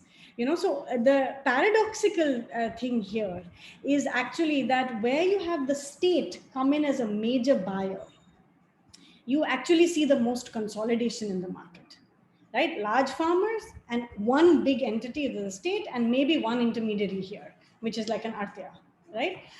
What you see in other markets is far greater participation by many, many actors, right? Remember, the state is also a consolidating actor. So what you saw happen when the state came into wheat procurement in Madhya Pradesh was that traders got out of the way. PACs came into the place, so primary agricultural cooperative societies, but you actually saw the consolidation of trade into a major buyer model, right? What you saw in Bihar, a very different situation when maize has actually grown and maize cultivation has grown, in the absence of regulation, in the absence of mandis, in the absence of cooperatives, what you've actually seen is a proliferation of brokers. So it's actually been an increase in small petty livelihood occupations, right? Which is again very interesting. What you see happening when you think about vending in vegetable markets, remember, the more you have processing of a commodity, the more you see market power concentrated in the processors. So that's actually the oilseeds industry that Aniket talked about. It's important to understand why oil refineries have come up in oilseeds. It's a heavily processed industry. If you look at fruits and vegetables, most of that consumption is not processed consumption. And there you have a very large number of very small actors at the retail level. So intermediaries, interestingly, are not the ones financing farmers. Intermediaries in these mandis are actually financing vendors, small buyers who actually distribute. And they are people who cannot buy and spot finance farmers. And so the Artiyas actually usually finance the weakest buyer in the market, participant in the market, who in this case are small vendors, right? And these are daily wage livelihoods for vendors who come in and out of these markets as well. So, we have to keep in mind that actually when you think about shared interests, some of these tensions about where you would consolidate would go up, right? So you could give everybody an MSP, the state could guarantee that MSP, it will actually mean a lot of other people who depend on these markets for livelihoods will go out of the way. Because it actually goes in the other direction. You could have another scenario where you cooperatize, and that also produce, and then cooperatives also produce, but cooperatives then also take small actors out of the picture because farmers go deeper into the market. So other vendors and other actors who are small petty traders in the market move out in their livelihoods. Now, this is not to say that one is better or worse, that we should continue to have a large throbbing thing where large number of people survive but don't thrive, don't reproduce, but that these are complex transitions, particularly in the context when there are not a large number of other kinds of non-agrarian livelihoods. We must remember that most small farmers, and in all the years that I've done research, except for very large farmers, I have not met farmers who are primarily or only dependent on agriculture. Most farmers have already diversified. And so we have long histories also, along with commercialization, of diversification. The question that always comes is, some parts of India have seen surplus sustained diversification, where farmers do well and then they diversify. In other contexts, we have seen primarily distress-driven diversification. The question is, where are the multipliers, right? And I think this is Aarti's very important point about consolidation and about sort of parity, which needs to get thought through. So, I mean, we can take more of these questions. I just want to go back to this point about fixing markets and, asking the question, what is the role of the market in these contexts? And what is the role of the state in shaping the market, right? Funnily enough, I would say we would always joke when we were looking at Bihar and Punjab that Punjab was a state without market. Actually, the market didn't function. It was a single buyer, the state, which bought paddy and wheat predominantly. And Bihar was market without state, right? Actually, proliferation, many markets, but very little state regulation or intervention, public investment in shaping the terms of engagement. So if you think about the role of the state and the public in terms of thinking about public value, then, it's not just about fixing market asymmetries and fixing market failure, but actually thinking about the generation of public value, the role of multipliers, and, all of these kinds of things. So this is the other, key point to mention. And I'll make one, I know we'll have time to answer the questions that have been raised, and I'm happy to take those on in more detail. But two things to mention. When it comes to, you would ask this question, is this a response to globalization? I think, again, just like we've had histories of commercialization, globalization is also very old in Indian agriculture. We have seen movement in and out. There are specific moments in which things happen. But I think here, the articulation has been about corporatization. It has been about consolidation. And the fear that large scale actors, that this is both about the withdrawal of the state. In the case of Punjab and Haryana, farmers who have certain lifelines, as Aniket said, that the MSP is just a lifeline. It's not that farmers are getting rich on the MSP. It's just a lifeline. That it's the withdrawal of MSP and procurement. I think for other farmers, it is farmers are quite used to the deferral of promises, things that never arrive. But I think they know the difference between a deferral of a promise and the removal of it altogether. And what you're actually seeing, I saw this in UP when I was recently there, where, there was already a mandi which was supposed to come in 1980. Then in 2016, one boundary wall was created. And farmers here said, now this mandi will never come. Right? So I think there is an understanding of when you say that you can still fight for something, improving your terms of exchange, a mandi, a cooperative, public institutions versus their withdrawal. So I think there's one point, which is this question of the withdrawal of the state. The second is who comes in its place. And this is really interesting, and it has also to do with the changing political economy in terms of traders having financed political parties and small-time traders. So Aniket and I wrote both around the time of demonetization, but my interviews with traders then also, and this continues today, where they would say that, भाई हमारे जो political currency है वो कब से demonetize होते जा रहा है. Remember that many of these traders were also political financiers. And the BJP was a party that was really seen as a party of small traders. As electoral funding changes, as the ways in which parties raise finance change, the voice of a whole range of smaller actors, whether they were small traders, regional processors, millers, etc., has also become blunted in a local political economy. And so they're all working for survival, trying to figure out how to structure their things, thinking about getting their kids out of business into other areas of the economy. A number of them have also often told me things like, "Jo commercial tha, wo social ho gaya hai." They were talking about wheat procurement in this case, that it used to be, wheat used to be a commercial market. It has now been taken over the state. And jo commercial tha, wo social tha, wo commercial ho gaya hai. They're talking about health and education. And many of them are setting up small schools and small things and actually trying to diversify into other areas where they see commercial prospects even in small towns. So I think this dynamic amongst small traders, and it was very interesting to see the Gujar associations, small millers, small traders come out talking in favor with farmers, not just Artiyas in Punjab.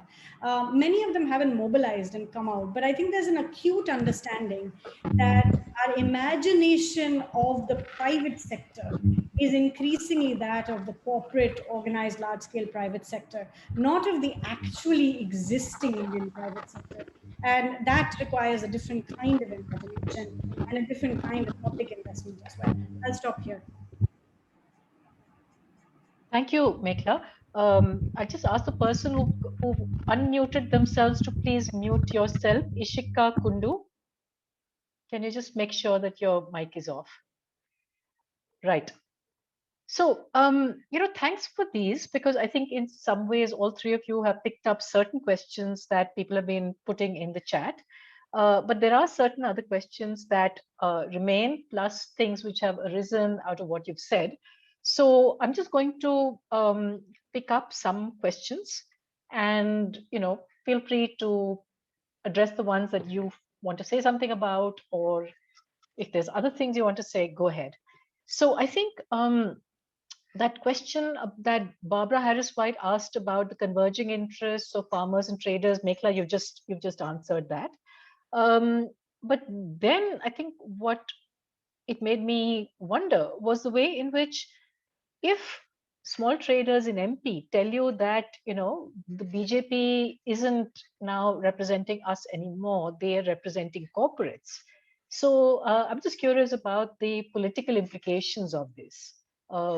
Just as we discussed yesterday, the political implications of the farmers' protests in terms of the current regime changing. Just wondering what this means in terms of farmers, traders, and their political allegiances to particular parties. Aniket, you did in some way address Barbara Harris White's question, but it's still something that I think doesn't altogether go away, and that's the question about cheap food policies. If I remember right from reading Benjamin Siegel's account of the early days of the Green Revolution, what led up to it in his book, The Hungry Nation, all sorts of things, food riots in Kerala, the Bihar famine, all of these are seen to, in some ways, create a narrative combined, of course, with the fact that the Congress, couldn't undertake land reforms. There's a question about land reforms from Adam Jadhav, who says, that's a sort of elephant in the room. There is I think that that narrative about the need to address the question of food self-sufficiency at the national level isn't altogether done away with. Barbara said 50% of non-farm populations need to buy their food. Other scholars have pointed out that farmers and agricultural laborers are, of course, themselves net buyers of food. So that's a question that I'd like to hear more about. Seema Purushottaman, whose question Mekhala answered a little bit, um, but I think actually her question opens up another huge set of issues, which are to do with the way in which the markets that we're talking about, many of them are also global markets. So the kind of corporatization, Mekhala, that you talked about, how does that link up with global players like Cargill and all the ones that control the grain trade around the world and so on? And where do these current farm laws change these relationships, create new opportunities or new vulnerabilities for different sections? There's a question that Rajesh Ramakrishnan asked, which is, I think, an interesting one for both Aniket and for Aarti, um, which is that of certain state governments now coming up with plans for supporting agro-ecological based sustainable agriculture, be it Andhra Pradesh, be it a number of states like Uttarakhand, Sikkim, and so on. So, one, what prospects do you see with these kinds of state level initiatives? And second, how do you politically understand this term? Because your story about the Green Revolution and economic liberalization is a very compelling one. But then how do we understand the fact that there are some state governments that are actually turning towards alternatives? What does it say about these large political economic questions that you laid out for us so compellingly, which are to do with the power of corporates that control, things like fertilizers and seeds and pesticides, or irrigation technologies and so on. Other questions? Well, let's just stay with those and ask some other questions later. So, who would like to go first? Aarti, why don't you start, because you haven't gotten to go first yet?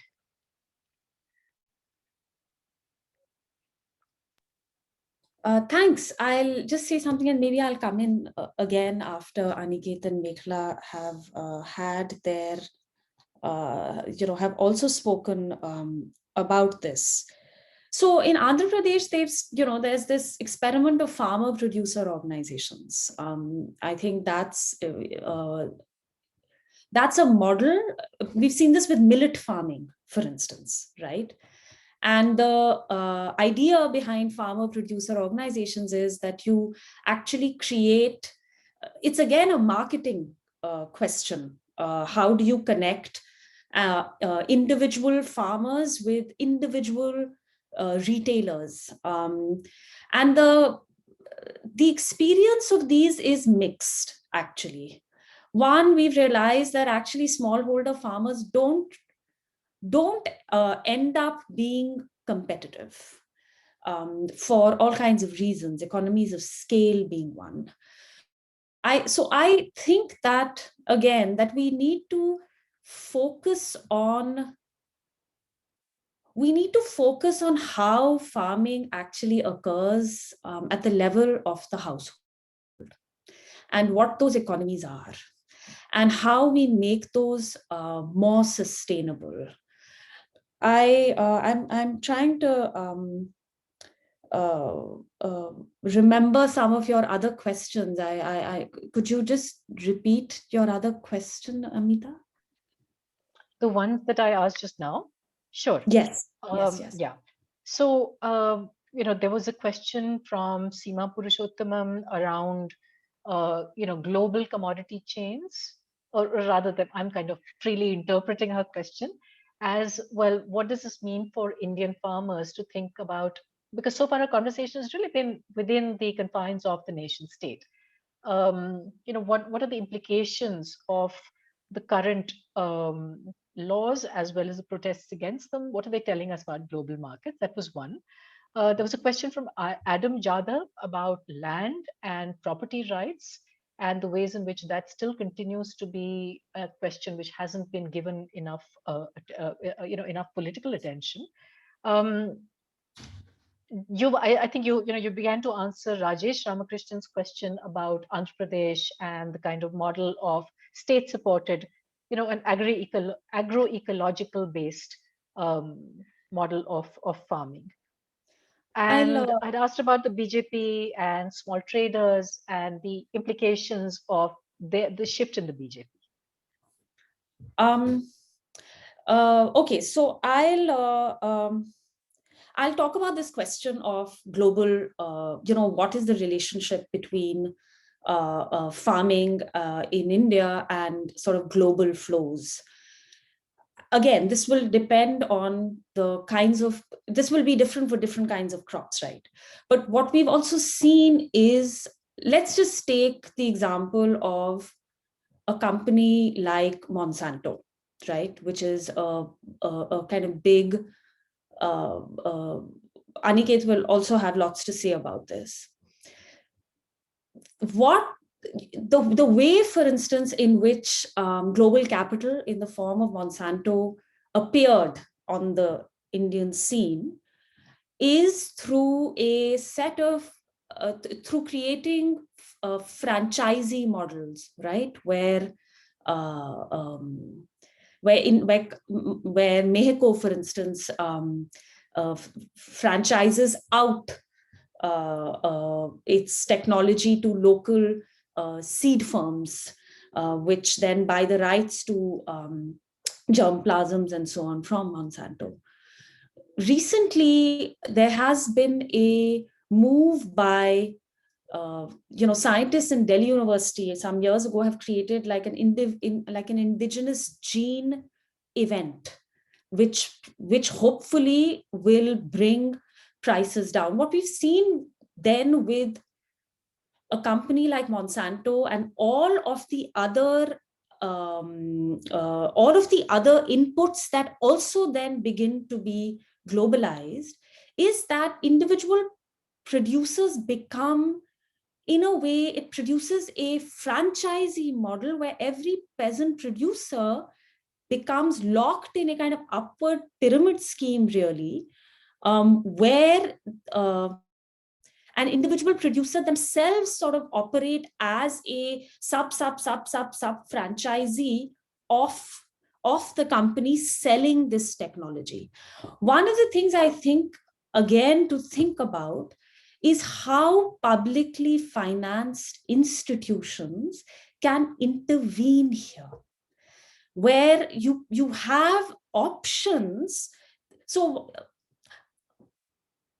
this question of, say, GM crops, right? Recently, we've seen that the Indian government and all of this is actually now not allowing field trials of BT brinjal, field trials of other, because BT is a technology that you can see not only in cotton.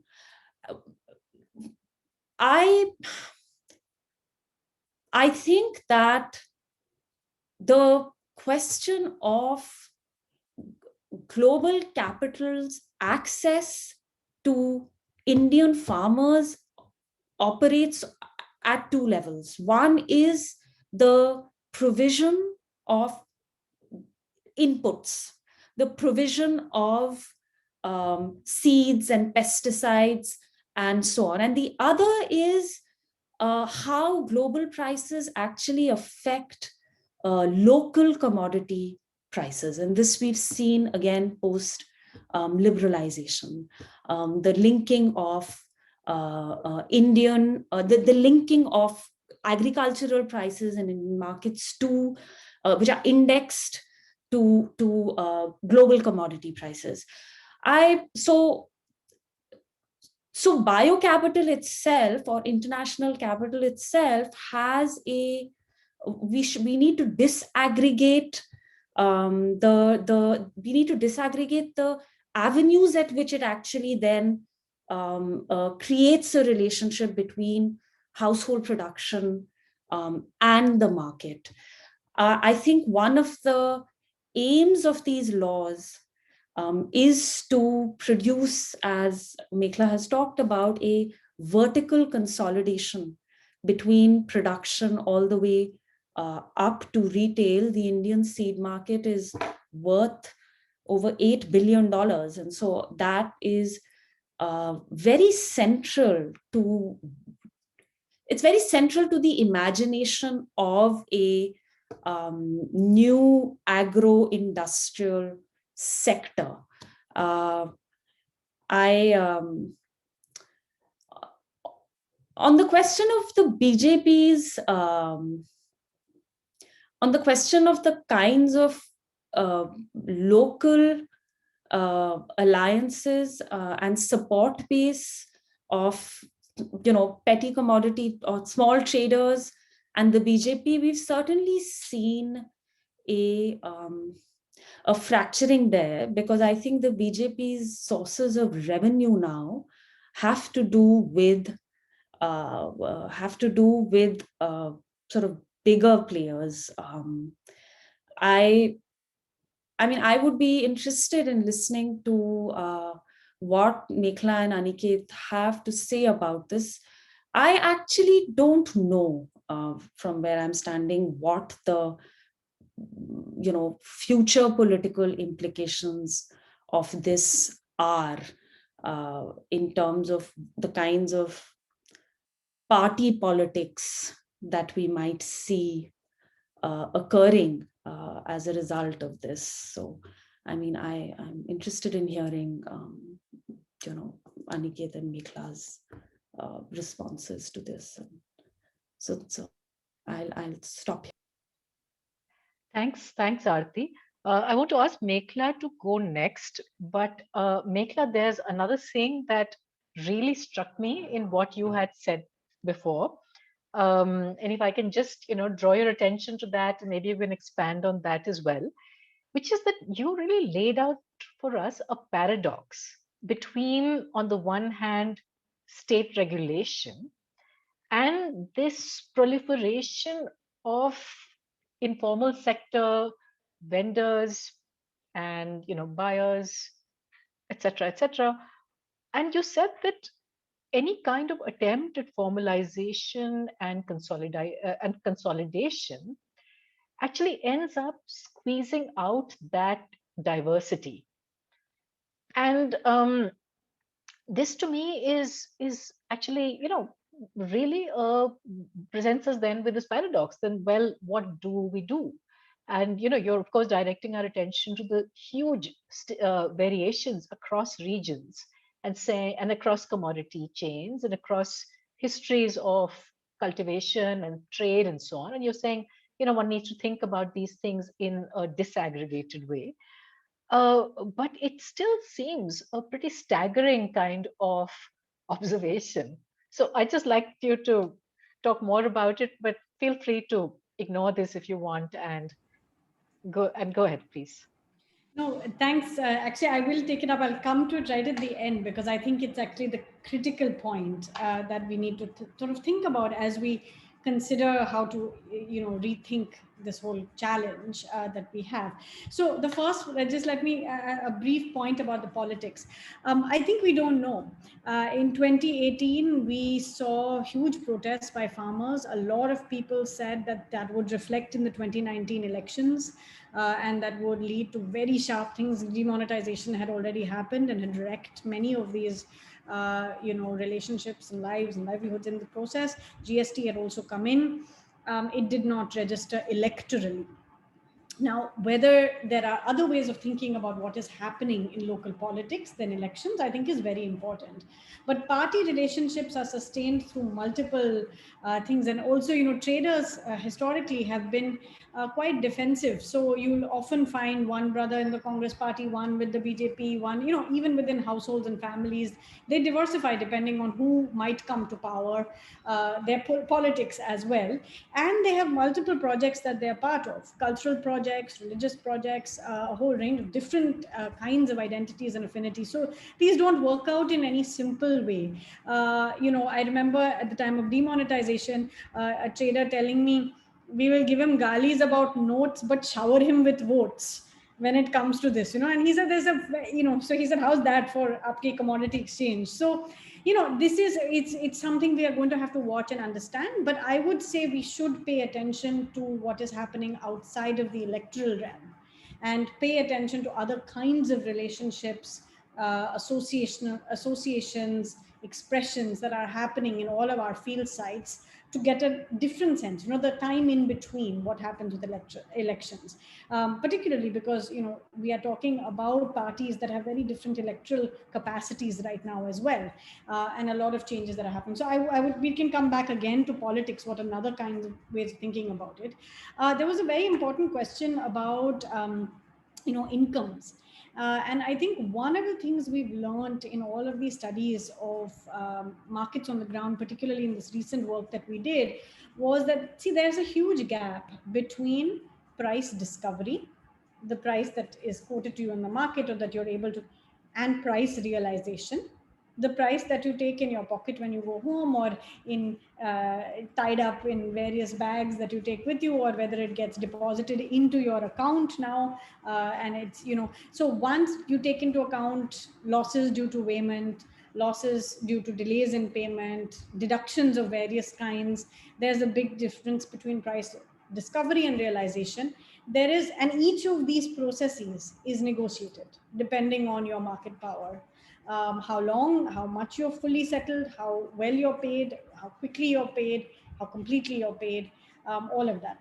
Then at the second, after price realization, there's a big difference between that and income. Because as Aarti and Aniket have also pointed out, that of course has to do with production costs as well.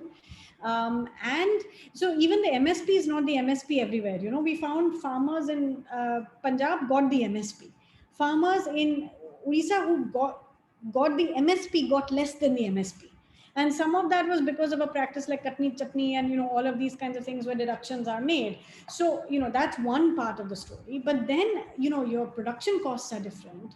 The credit you've taken is different. The debt thing's different. So by the time you look at what happens to incomes, which also has to do with your incomes across a range of different crops grown over the entire year, in MP, farmers used to actually say, we take lagat, we take out of soya bean, bachat is in wheat. The different ways of thinking about those calculations, and you will see very, very different stories. So actually, what we found is that each of these relationships, there's massive slippage.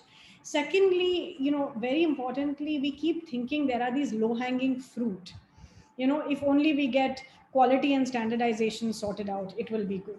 If only we get weights and measures sorted out, it will be good. If farmers can aggregate their produce and take it to market, it will make a difference. And what we find is the market just recalibrates to some of these. And in all our research tracking prices, we did not find that there were these huge margins to be made in any of these areas for farmers. So a reason they weren't grading is because grading wasn't getting them a higher price. If some graded and it got better, others also graded, the price managed itself, So there were not substantial enduring margins from many of the activities that both agri-tech think you can solve.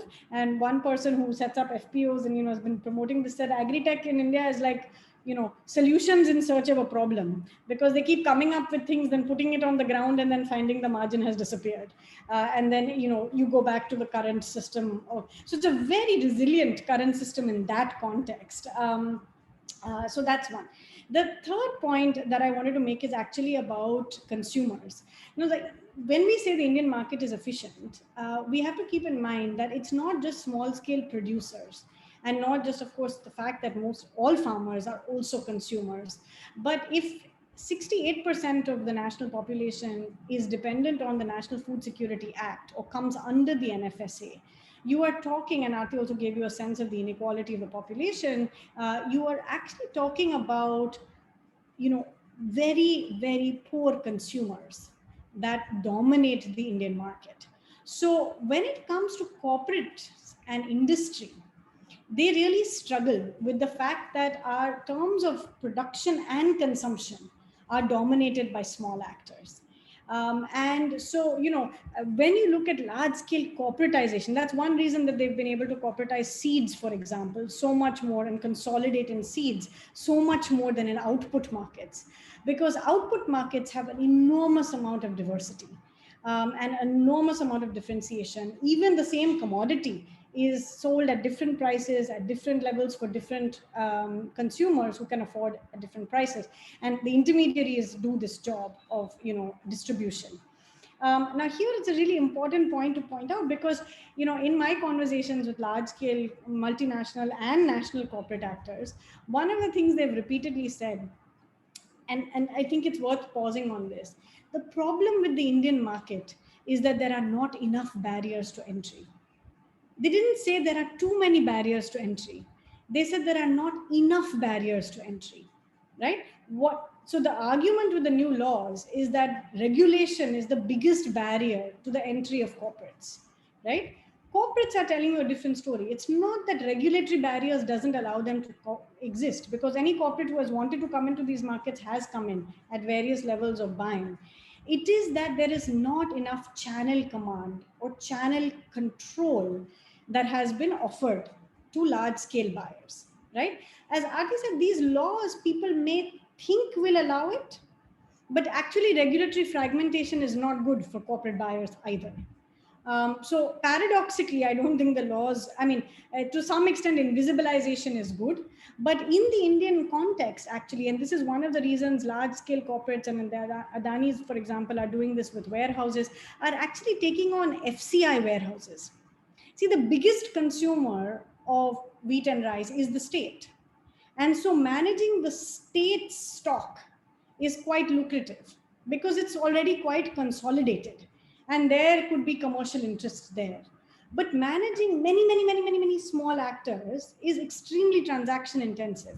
So ironically, the Indian system, while it is one that aids reproduction and inclusion but not accumulation, is one that keeps out channel command. And this is the idiosyncrasies. So people have been also talking about agroecological farming. I found a very fascinating conversation recently with the heads of Niti Aayog, where they talked about the new farm laws as bringing in corporate competition, free trade, and all of this. And then they talked a lot about natural farming. In fact, it was like free markets and earthworms.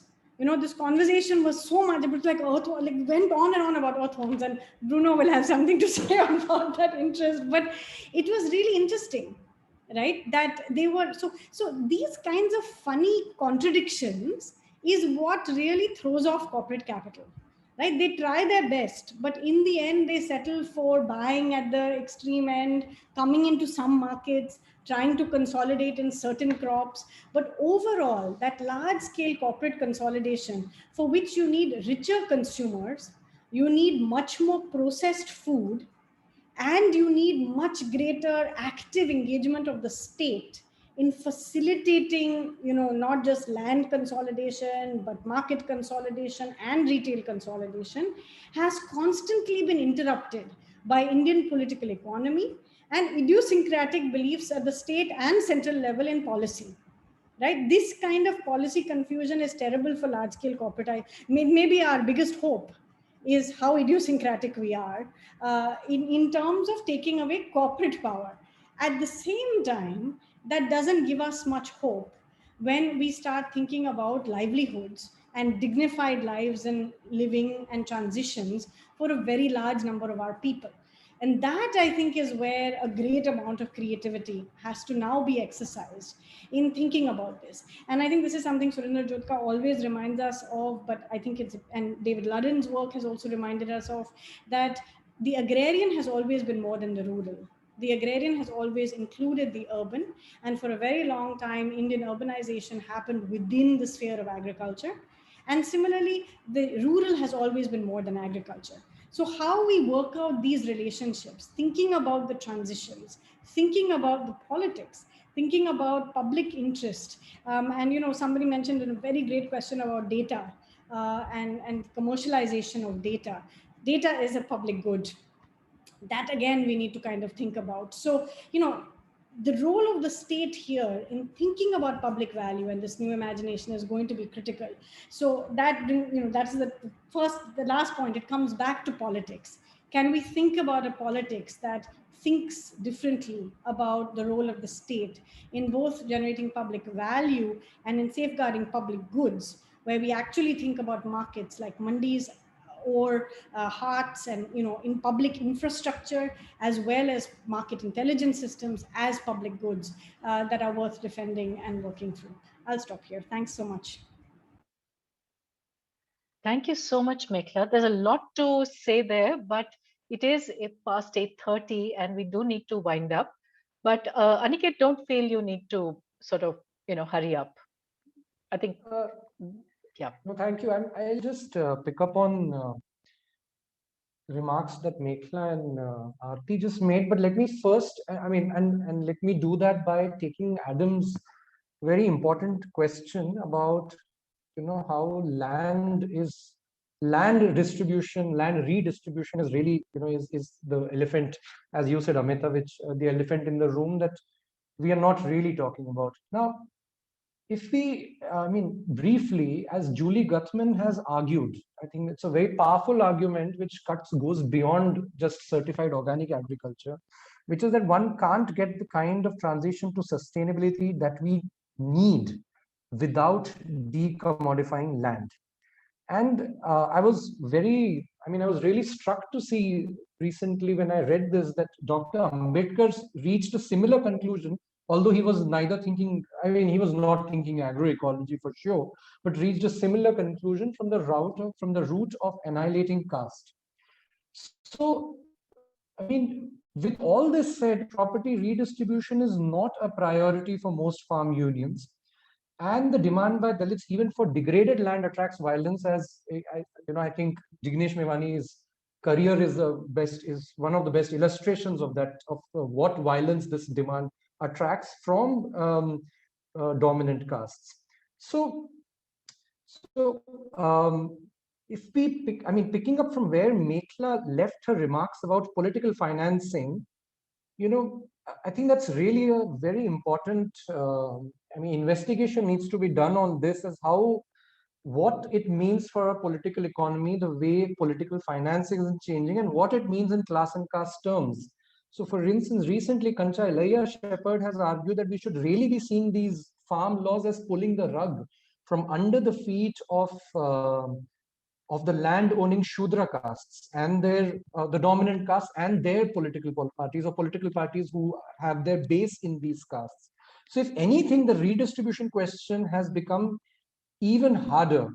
And see, corporate capital, as Aarti and Mekhala both pointed out, is not a monolith, right? And in India, it has a very definite caste profile too.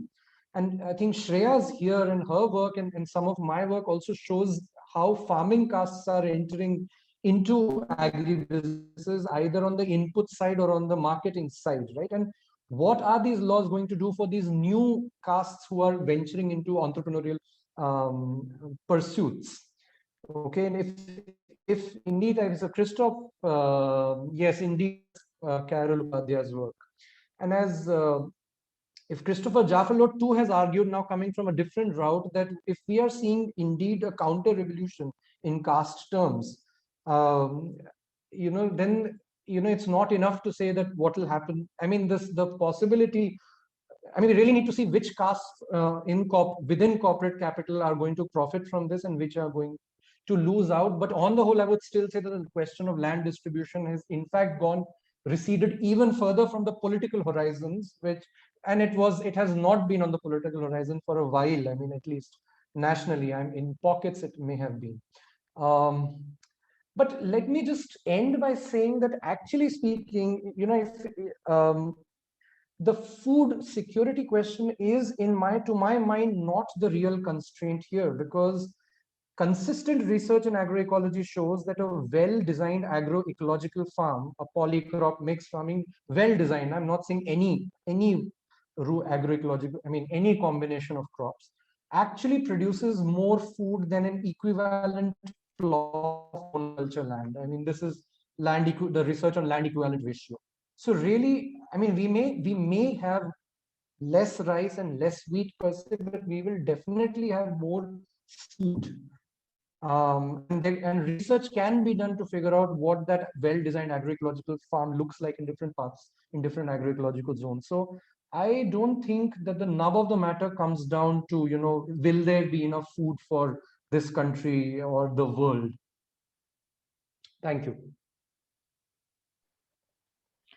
Thanks, Aniket. Thanks, Aarti, as well as Mekhala. Um, it does seem, as Aarti said, that this is a moment where we are sort of um, the agrarian question is in the spotlight, and there is renewed interest by all kinds of people in, well, where are we going to go from here? Is this where there's a surge in thinking about new locally appropriate ways of organizing agroecological systems along the lines that Aniket suggested?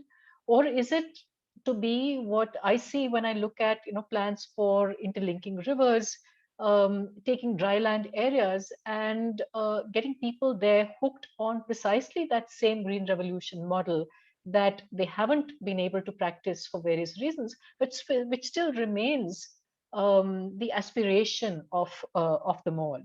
So, unfortunately, public investment in agriculture is still hugely directed towards replicating the green revolution model uh, in terms of tube wells, getting people to grow cash crops, and so on. But I think what you have put together is an infinitely richer and more complex account of these transformations as well as of this political moment. There are so many things that you've said that we can go on arguing about all night, but we unfortunately have to stop.